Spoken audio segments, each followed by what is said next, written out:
talk a little bit about how you use your systems to execute great parties. Just kind of a broad brushstroke that you know that when you show up, it's going to be done right.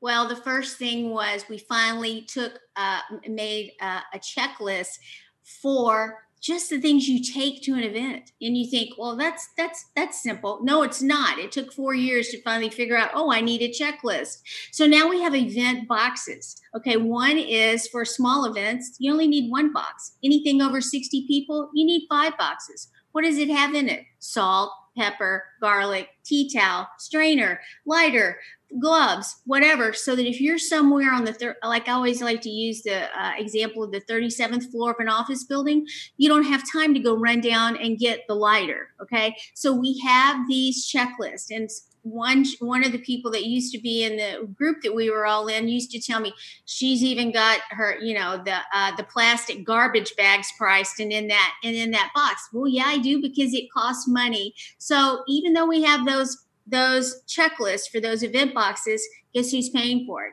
It's not me. It's the client that's paying for that. So that would be one example of a checklist that we have.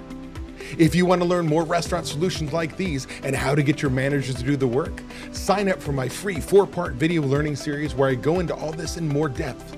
The link is in the description below. Also, be sure to subscribe to this channel to get my weekly tips and check out these 2 videos to learn more restaurant solutions.